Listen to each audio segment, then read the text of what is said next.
Aquí estamos con parte de la colección del segundo álbum oficial de The Beatles, With the Beatles, a propósito de que don Luis está por presentarnos el análisis desde su óptica de sonidista y conocedor de los procesos de grabación, algunos elementos detrás de este registro, a solicitud de don Fernando Abarca, seguidor del canal.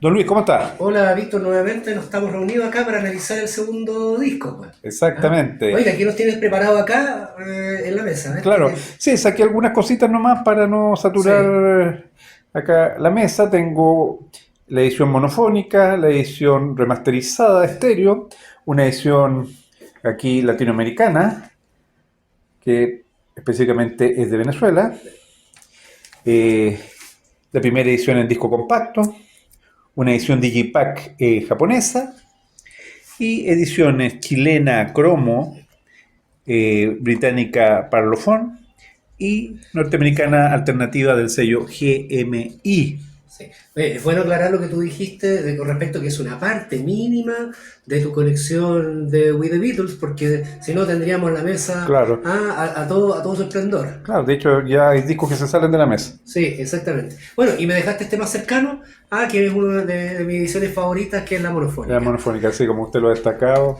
tiene el mismo Sí. gusto que tenían los muchachos de Liverpool. Así es. Oiga, para que vayamos inmediatamente al grano y no lo dilatemos, vamos a partir dando algunos datos duros de We the Beatles. De partida, el comienzo de la grabación fue un 18 de julio de 1963. El término de la grabación fue el 23 de octubre de 1963 y la publicación del disco fue el 22 de noviembre de 1963. Fíjate que a diferencia de Please Please Me, que todos sabemos, ya lo analizamos en el video anterior, que se hizo en una sola sesión, en la grabación, acá se realizaron 7 jornadas de trabajo en el estudio, fíjate. O sea, ya había más conciencia con respecto al resultado. Tenían que invertir más horas para que el resultado fuera superior. ¿Ah? En las primeras 4 jornadas se grabaron las canciones del LP y y en las 3 jornadas restantes se perfeccionaron e incluso se agregaron ciertos componentes o ciertos instrumentos que no fueron grabados en las primeras jornadas. ¿Sabes? ¿Te acuerdas más o menos cuántas horas se ocuparon en la grabación de Please Please Me? Creo que alrededor de 9. Mira, muy cerca, 9 horas y 45 minutos. Y We the Beatles ocupó 34 horas y 30 minutos. O sea, Casi 4 veces. increíble, ¿cierto? Pero era necesario. Entre la publicación de Please Please Me y We the Beatles transcurrieron 8 meses. Y generalmente en esa época se esperaba que el primer disco de las bandas o el disco anterior de una banda tuviera un tiempo de desarrollo y se vendiera lo más posible antes de sacar el segundo. En este caso los pilló casi la Navidad. Entonces EMI le pidió a George Martin que pronto preparara un nuevo trabajo para que ya estando cerca de la Navidad lo pudieran lanzar y así aprovechar el marketing de lo que significa las compras navideñas, Víctor. Pensando en su eh, carácter de sonidista, que un segundo disco cuadruplique el tiempo que necesita de grabaciones normal, habitual. O sea, en esa época todo era nuevo, Víctor. O Ya, sea, realmente se estaba viviendo una innovación en todo sentido. ya. Yo creo que sí, a ver, ya era un grupo que sabían que vendían, que era un grupo que ya tenía una proyección increíble. Estudio EMI, acordémonos que se llamaban los estudios EMI, no Abbey Road. Abbey Road, el nombre lo tomó mucho tiempo después. Los estudios EMI invirtieron en ellos y les dieron más horas. Tampoco es que le dieron una cantidad increíble. Le dieron más tiempo porque consideraban que en más tiempo podían sacar un producto mejor. ¿Ah? En este periodo empiezan ellos también a interesarse en el doblaje de la voz. Recordemos que en el Please Please Me solamente un tema, que fue McCartney, dobló su voz. En este álbum la mayoría de las voces están dobladas. No solamente cantan una vez, sino que una segunda vez y se juntan esas voces. También ellos quisieron plasmar, a lo mismo que el Please Please Me, en el With the Beatles, el concepto de si lo podemos tocar en el estudio, lo podemos tocar en vivo. Por ende, trataron de no agregar tantos instrumentos adicionales, sino que mantener una base que pudieran replicar el disco de estudio en vivo. Una cosa interesante es que el grupo propuso hacer la carátula, fíjate, sin el nombre del disco y sin el nombre de la banda. ¿Tú tenías más o menos La, ese dato? la pura foto. Solamente la foto. Hubiera sido Claro. interesante, ¿eh? No sé si existirá alguna edición, Víctor, no sé si tú has visto por ahí en tus archivos alguna edición que tenga solamente la fotografía en pleno. Yo no recuerdo, fíjate. No, tengo incluso una edición japonesa que cambia la foto, tiene la palabra With the Beatles. Mira. O sea, sería interesante que en algún momento, en alguna edición, se tome la idea original de la banda, que era solamente la fotografía sin nombre del grupo, sin nombre del disco. Ah, la fotografía original fue tomada por Robert Freeman y a diferencia de lo que dice McCartney, que se grabó en el pasillo de un hotel, el fotógrafo recuerda que se grabó en el comedor del Palace Court Hotel el día 22 de agosto de 1963 y lo que se hizo fue emular las fotos que tomaba Astrid Kitcher, claro, que en la época de Hamburgo. Estas fotografías ya utilizaban muchos conceptos de blanco y negro. Como yo te decía, Víctor, traje una fotografía de la sesión.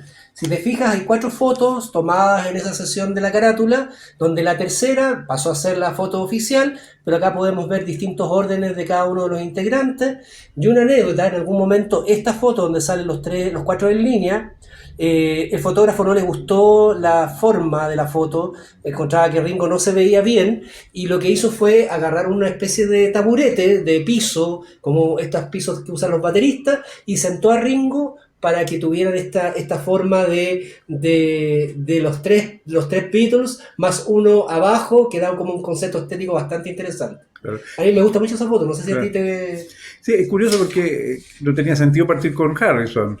Claro. Después, ¿cuál es la lógica de seguir insistiendo con Harrison? Y de hecho en todas las fotos, ¿cómo se llama? Ah, no, está McCartney en la primera, pero Claro. desde la segunda a la cuarta, Harrison el segundo, Sí. variando entre Lennon o McCartney. Claro, sí. Bueno, deben existir más fotos que esta. Claro. Estas se tomaron 4 como una muestra. A lo mejor en esas 4 se eligió cuál era la oficial para carátula, Claro. pero sabemos que la tercera fue la elegida por todos. ¿Ah? Ahora que la miro así y no en el concepto de la ¿Sí? ¿Del carátula del álbum, encuentro que está como desordenada la foto, como que no hay una proporcionalidad mira. de las cabezas, se ve muy pequeña la cabeza de McCartney. Bueno, le tomaron esa decisión y otra cosa curiosa de la grabación de este disco es que los editores, la gente de Capitol, no estaban todavía muy convencidos con los Beatles, y sabemos que fue así porque les costó mucho entrar en el mercado norteamericano, y cuando recibieron el máster de We the Beatles y lo convirtieron en lo que se llamó The Beatles Second Album, ellos consideraron que la grabación no tenía el sonido que al público norteamericano le podía gustar, y lo que hicieron fue agregar reverberación adicional a la grabación y eco, cosa que le diera mucho más amplitud a la grabación. O sea, algo que actualmente es como raro entenderlo así, pero para los norteamericanos los Beatles no era más que un grupo más de muchos, por ende ellos sabían lo que al mercado norteamericano le podía gustar e hicieron esta alteración, no solamente en los órdenes de los temas, sino que también en el sonido del grupo. Y como sonidista, ¿qué se gana con la reverberación? Más amplitud, más espacio, habría que entender a lo mejor que en esa época ese era el estilo que consumía el público norteamericano a nivel de música. Esta amplitud, esta como una sala grande donde un grupo canta, seguramente para el público norteamericano era auditivamente más cercano, más familiar, que algo más seco que lo que se lograba con el sonido británico, que era mucho más duro, era un sonido más poderoso. Pues eso fue lo que le gustó a la gente también. Pero al público norteamericano, según Capitol, no era lo que le podía gustar. Y esa era otra razón por qué alteraron tanto, no solamente el orden de los temas y las carátulas, en el fondo alteraron todo. ¿Mm? Buen aspecto, porque siempre nos quedamos en las carátulas y Sí. los componentes en cuanto a temas, el repertorio de cada disco, pero como usted dice, están las mezclas que son diferentes. O sea, el sonido, más que o sea, Ya. las mezclas también, pero el sonido también, y eso, o sea, cambiarle el Claro. sonido a un grupo es como quitarle el ADN. Claro. Un grupo Palabras logra un mayores, sonido, claro, palabras mayores. un grupo logra un sonido, un sello característico Claro. a través de su timbre. Es Cambiarle eso es cambiarle el sonido. Es cambiarle el productor en el fondo. Es cambiarle todo, claro, es otro sonido, otra amplitud, cuando el grupo buscó eso y llegó a eso después de un largo tiempo. Te quería mostrar una sesión de fotos de justamente el día de la grabación. Acá tenemos a los chicos en el estudio en julio de 1963. Poco conocida esta foto, Sí, ¿no? queremos agradecer la página de www.normanparkinson.com, que de ahí sacamos la foto, es una muy buena página, es el fotógrafo que estuvo en la época de la sesión, por ende agradecemos que podamos utilizar sus fotos y reconocemos su trabajo al mencionar la página de donde la obtuvimos. Claro, invitamos también a los seguidores que entran a la página para que Sí, conozcan por este material supuesto, gráfico. www.normanparkinson.com.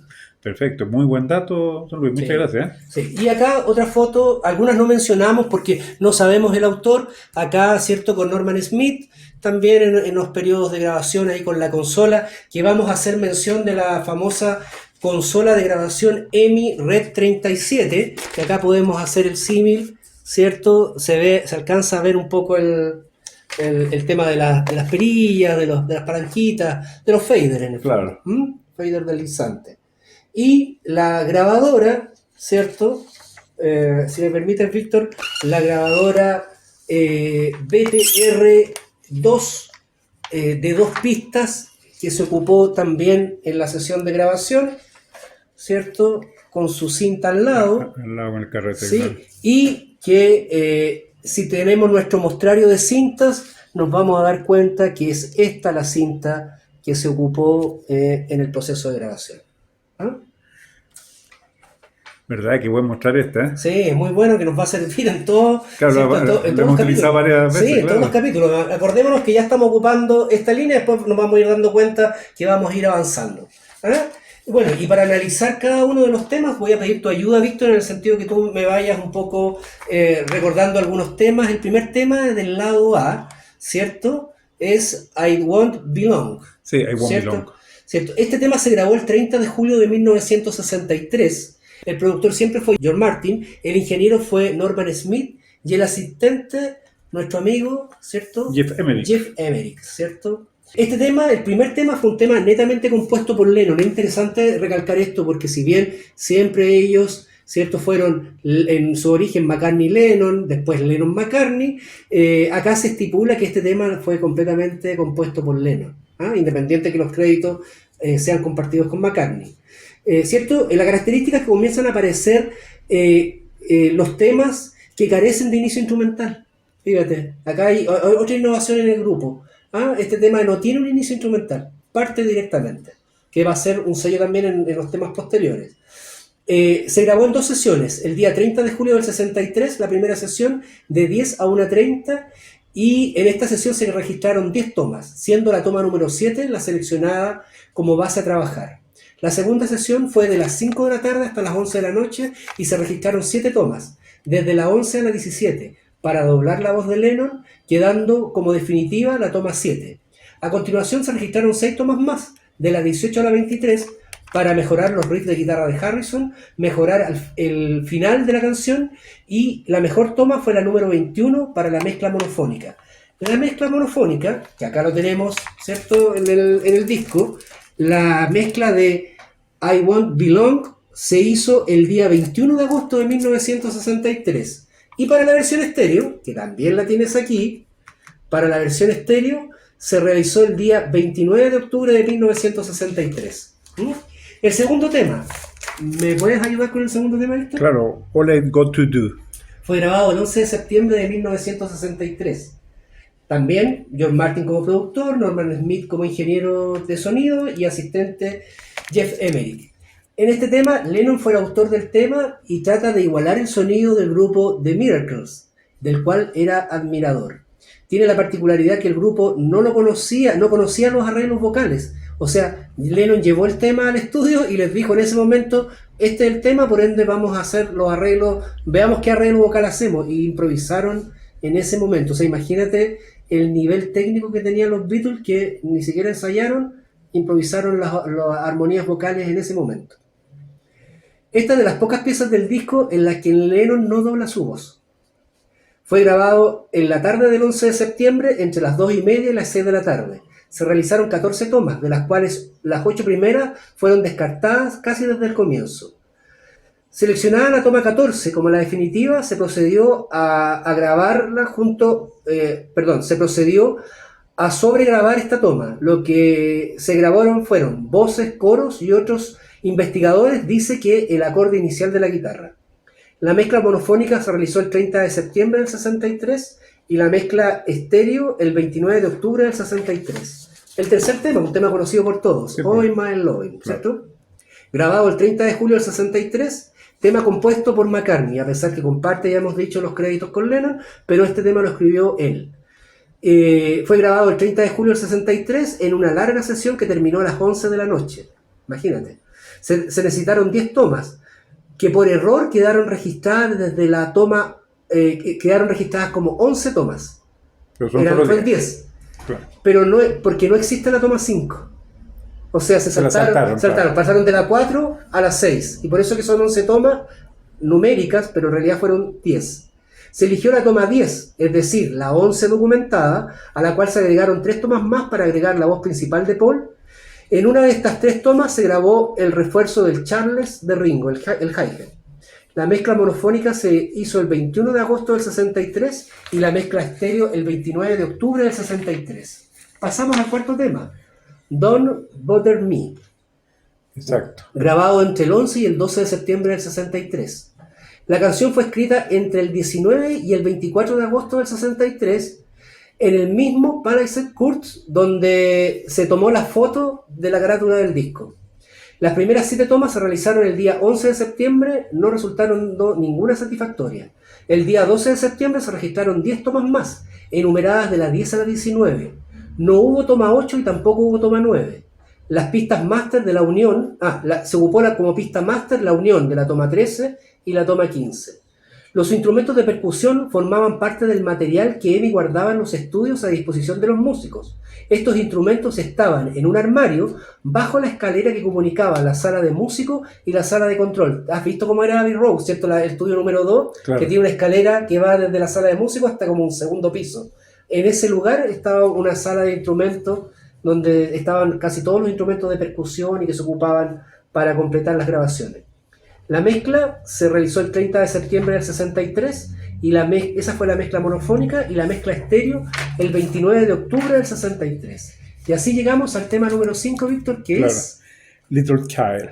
Grabado entre el 11 y 12 de septiembre y el 3 de octubre del 63.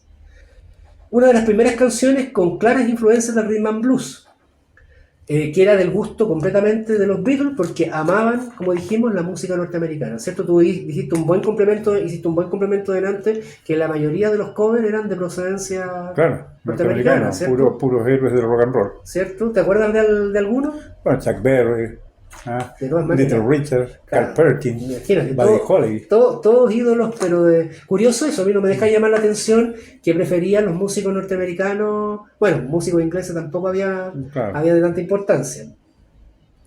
Primer tema del disco escrito completamente en conjunto entre Lennon y McCartney. O sea, recién en este se ponen a trabajar en conjunto.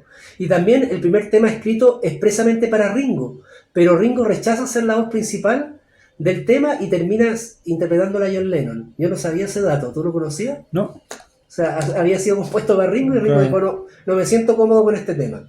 Con esta canción, Paul debuta en el piano de una grabación.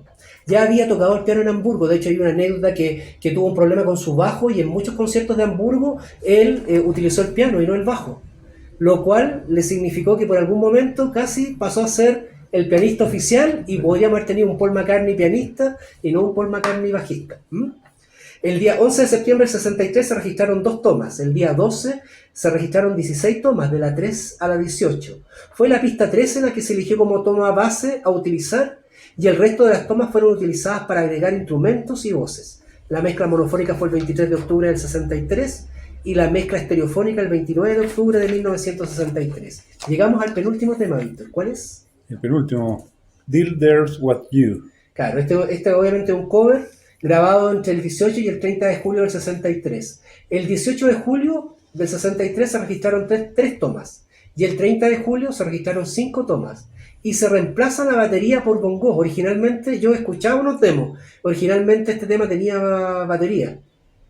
Y después lo hicieron más bolero. Más como con un tema lento, con bongo. Y la guitarra eléctrica fueron reemplazadas por guitarras españolas. Como toma definitiva se utilizó la toma 5. La grabación fue realizada por los músicos tocando todos simultáneamente. Es el único tema del LP que no tiene sobregrabaciones. La mezcla monofónica fue el 21 de agosto del 63 y la mezcla estereofónica el 29 de octubre de 1963. Entonces vamos con ese tema, Please Mr. Postman, también un cover. Claro, exactamente. Se realizaron 9 tomas, en la última toma se realizó una sobregrabación de la voz de Lennon. Existe una grabación de Please Mr. Postman registrada en vivo de forma amateur en la caverna, a mediados del 62. La cinta que la incluye recoge el concierto completo o casi completo con Pete Best, todavía la batería de los Beatles. La mezcla monofónica original fue realizada el 21 de agosto del 63 y la mezcla estereofónica el 29 de octubre de 1973. Y ahí terminamos recién el lado A, 1, claro. ¿cierto? El lado 1 o lado A. ¿Te llamó algo la atención, Víctor? Sí, está, por ejemplo, el cuarto tema, que es la primera composición de George Harrison para la banda. ¿Cierto? Sí, Lamb of Me. Un tema que justamente compone y debuta Harrison como compositor, con todo lo que significaba, que él dice en su entrevista, que equiparar el equipo de Lennon y McCartney para él siempre le significó un sobreesfuerzo, no solamente en el tema de cantarlo, sino que de la composición de la letra. ¿Cierto? Exacto, ser al final también casi producido por sus compañeros, porque ellos al final definían qué iba y qué no iba. Sabes que es tan bueno el comentario que tú haces, que en esta época era bien especial la relación, porque ya lo dijimos en el Please Please Me, ellos consideraron que incluir temas de Harrison era necesario porque Harrison tenía fans. Claro. Incluir un tema que cantara Ringo era necesario porque Ringo tenía fans, claro, también. Pero siempre estos temas eran temas simples, sin mucha complejidad, donde el equipo de trabajo Lennon-McCartney lo hacía lo más simple posible, porque en realidad siempre se guardaban las mejores piezas y las mejores letras para sus propias interpretaciones. Y quisiera aportar otra cosa, en la versión en vivo de Dear There Was You, ahí se suele resaltar la maestría de Harrison en el solo. Mira, claro. Qué buen dato ese. Lo suelen poner como que eso muestra que tiene ahí mucha sensibilidad a la hora de hacerlo solo. Oye, qué buen dato. Te propongo hacer una pausa para abordar el lado B. Exacto. Ahora vamos a empezar con analizar técnicamente la cara B del disco y partimos con Roll Over Beethoven, ¿cierto? Un clásico. Exactamente. Un clásico de la música. Fue grabado el 30 de julio del 63.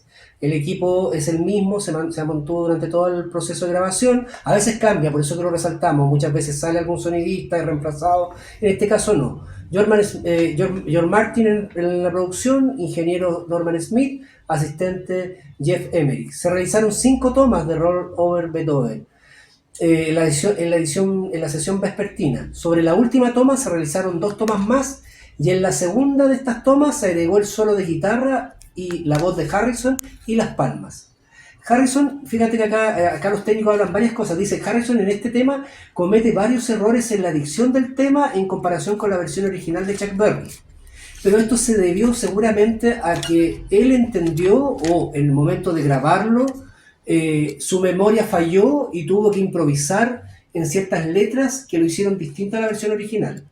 La mezcla monofónica original fue realizada el 21 de agosto del 63 y la mezcla estereofónica el 29 de octubre del 63. Hold Me Time, ¿te acuerdas de este tema? Hold Me Time. Sí. Nosotros lo mencionamos, ¿cierto? ¿Dónde lo mencionamos? En Please Please Me. Exactamente, que quedó descartado. Sí. Claro, y acá mira lo que pasa. Hold Me Time, ¿cierto? El 12 de septiembre del 63. El primer intento de grabación fue el 11 de febrero del 63, entre las 19 y las 22 horas de ese día. Recordemos que se realizaron 13 tomas, pero se decidió dejarlo fuera del LP Please Please Me. Acá, debido al apuro, debido a que el tiempo apremiaba y que necesitaban material, echaron mano de Hold Me Time nuevamente para incorporarlo. Así que gracias a eso queda registrado. En la grabación del 12 de septiembre del 63 se registraron 10 tomas enumeradas desde la 20 en adelante. Mira qué curioso. La toma final se concretó mezclando la toma 24, que contenía la base instrumental y la voz, y la toma 26, que contenía las palmas y segundas voces, y la toma 29, con fragmentos del final de la grabación. En este tema, John Martin utiliza la técnica de variar la velocidad de la reproducción de la cinta. Mira qué interesante este dato. Sí, El primer dato, es la primera vez que aparece, para buscar un sonido más potente. Esta técnica será utilizada muchas veces más a lo largo de las producciones. Yo me acuerdo, perdona que sea autorreferente, pero me acuerdo inmediatamente de cómo variaron en Sgt. Pepper, cómo variaron después de Sgt. Pepper hacia adelante, un montón de temas que fueron cambiando las velocidades, fueron acelerando, disminuyendo, todo esto para lograr efectos y para lograr timbres y sonidos distintos también. Y para a veces facilitar la técnica de la ejecución. A veces los solos se tocaban más lento y después se aceleraba para que quedara la velocidad que ellos querían. Esto es una técnica que partió, mira, a través de este álbum. Jana with the Beatles. Partió. La mezcla monofónica fue realizada el 23 de octubre del 63, la mezcla estereofónica el 29 de octubre del 63. ¿El tercer tema, Víctor? You Really Got a Hold on Me, que es un tema de Miracles, de Smokey Robinson. ¿Sabes que yo lo tengo en single? Sí, lo tienes. Claro, lo tengo en single. Original. Sí, no es un single oficial, Sí, así que lo sacaron no nomás. importa, pero no importa, pero está. Oye, sí, buen dato. Y sácame una duda, ¿en las sesiones de Let It Be se toca o estoy equivocado? ¿Puede ser? Puede ser, ¿eh? Sí. Tengo mi duda ahí. Sí, no, tendría que revisarlo. Perfecto. Fue la primera canción registrada para el We The Beatles. Mira el dato que hay acá. Se realizaron 5 tomas y sobre la toma 5 se grabó un piano. Registrado la toma 6 y 7, quedando aprobada la interpretación en la toma 7. Se continuó grabando 3 tomas más, de la 8 a la 10, para grabar la voz principal. Se realizó una toma 11 para registrar el final instrumental. La mezcla monofónica se realizó el día 21 de agosto del 63 y la mezcla estereofónica el 29 de octubre del 63. Y llegamos a I Wanna Be Your Man, claro, ¿cierto? De nuestro amigo Ringo Starr, ¿cierto? Que ya sabemos que rechazó el tema, uno de los temas del lado A, ¿cierto? Porque no le acomodó y tuvieron que hacer un segundo tema y fue este. Y que ya había sido grabado por los Rolling Stones. Muy buena observación, porque acá viene el dato. Paul McCartney dice, dice en 1997 que I Wanna Be Your Man era para para que Ringo la interpretara. Una intervención parecida como la de Boys, una canción animada que pudiera cantar desde la batería. Así que otra vez tenía que ser muy sencilla. Siempre McCartney le da ese dato de no complicar a Ringo. El 11 de septiembre del 63, solo un día después de ceder la canción al grupo de Jagger y Richard, los Beatles grabaron una primera toma de I Wanna Be Your Man en el estudio. O sea, acá no había complicaciones, se dieron a los Rolling Stones, pero dijeron, necesitamos tema, así que ocupémosla igual. No va a haber problema. El día 11 se realizaron algunas tomas, pero los músicos no quedaron conformes. Retomaron la grabación el día 12 con 6 tomas más. Acá hay un dato súper importante. Mira, el 30 de septiembre, estando los Beatles de vacaciones, George Martin agregó al tema unas notas de órgano Hammond, para lo cual ocupó 6 tomas, eligiendo la última de ellas como definitiva. Es curioso porque en esta época todavía George Martin decidía qué agregar o qué quitarle a los temas, cosa que posteriormente ya no ocurrió. El 3 de octubre, Ringo graba su segunda pista vocal, las maracas y las segundas voces de Paul y John. El 23 de octubre el grupo volvió al estudio, pero no se encontraron los detalles de la grabación. No hay forma de saberlo con certeza. Resulta en todo caso sorprendente que una composición de estructura tan sencilla diera tantos problemas en el estudio. Lo cierto es que The Beatles nunca les había dedicado previamente 5 sesiones de grabación distintas a una misma canción. La mezcla monofónica fue realizada el 23 de octubre del 63 y la mezcla estereofónica el 29 de octubre del 63. ¿El quinto tema, Víctor? Devil in a Hair Heart. Claro, acá lo canta George Harrison, ¿cierto? Claro, era un tema de los que solían tocar en vivo como cover. Exacto. Se realizaron 3 tomas, siendo la tercera pista base a trabajar. Posteriormente se realizaron 3 tomas de sobregrabaciones, agregando guitarras, maracas y voces. La mezcla monofónica fue realizada el 21 de agosto del 63 y la mezcla estereofónica el 29 de octubre del 63. Pasamos al sexto tema, Not Second Time, grabado el 11 de septiembre del 63. Tema compuesto por Lennon sin la ayuda de McCartney. John dobla su voz, pero sin lograr sincronizarla en los versos finales. Si bien el desfase es notorio, tanto el productor, los técnicos y los músicos deciden no corregir esta situación. John Martin toca el piano interpretando mayoritariamente las teclas graves, lo que hace que el bajo de McCartney no se aprecie en la mezcla final. Harrison tampoco se aprecia en la grabación, lo que supone que incluso no participó en ella. El tema se registró en 9 tomas, siendo la mezcla 5 y 9 la que dio paso definitiva a la toma final para que Lennon grabara su voz. El piano es de John Martyn. La toma 9 sufrió varias reediciones que incluyeron la eliminación de la introducción del tema. La mezcla monofónica fue realizada el 30 de septiembre del año 63, la mezcla estereofónica el 29 de octubre del 63. Y así llegamos al tema número 7. Claro, el que cierra, Money. Money, grabado el 18 y 30 de julio y el 30 de septiembre del 63. Se realizaron 5 tomas durante la sesión vespertina, además de una sexta toma donde se realizaron grabación de piano de Martin y la marca de ritmo de baquetas de Ringo. La toma 7 aborda el tema completo. El 30 de julio John Martyn acepta añadir una pista adicional de piano para reforzar el tema, piano que es interpretado por él mismo. Se registró una toma de prueba y 7 más, pero ninguna de ellas le gustó a John Martyn y tampoco fueron utilizadas en la mezcla monofónica. El 30 de septiembre, en ausencia de los Beatles, John Martyn insiste en grabar la pista de piano de refuerzo, hasta que consigue el resultado deseado que solo se utiliza en la mezcla estereofónica. Acá hay una diferencia. Aquí vamos a encontrar un piano en la mezcla estéreo y no en la mezcla monofónica. Vale la pena tener ambas ediciones. De todas maneras, siempre son complementos, incluso los materiales de descarte. La mezcla estéreo no estuvo libre de problemas, se dice que tardó en ser terminada 2 días, debido a posibles problemas de sincronismo entre las tomas seleccionadas. La mezcla monofónica se realizó el 21 de agosto del 63 y la mezcla estéreo el 30 de octubre del 63. Listo. Y así terminamos con el análisis de We the Beatles. ¿Qué le pareció como sonidista respecto de lo que va marcando como escuela este proceso de grabación? O sea, completamente que hay más trabajo de la banda, pero también estaba sobreexigido. O sea, hay mucho. De partida eligieron hacer cover porque no les daba tiempo para componer. O sea, eso ya demuestra la sobreexigencia. Y también que claro, el estudio, EMI, se la juega con el grupo, les da más horas de grabación y más libertad también para crear.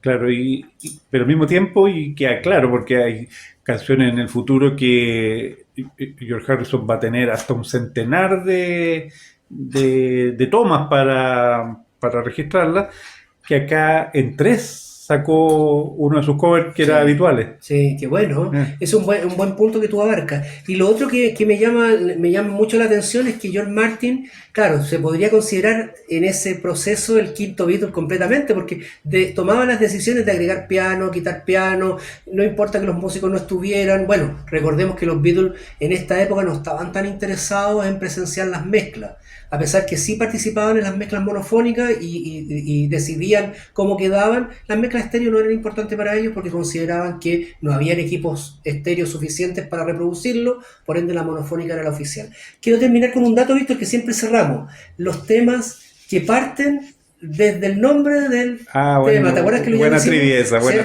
trivia? En We the Beatles hay 2 temas que parten desde el título del tema. ¿Podrías aventurarte con alguno?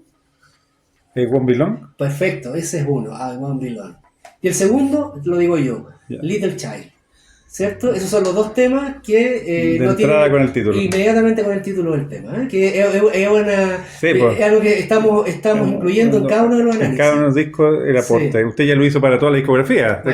Sí, lo hicimos para toda la discografía y lo estamos incorporando acá porque es curioso cómo esto va a ir creciendo a medida que los discos van aumentando. Me permite que usted mencionó esto de George Martin, y para mí es indiscutible que es el quinto Beatles. Para mí no hay más discusión. Perfecto, mira.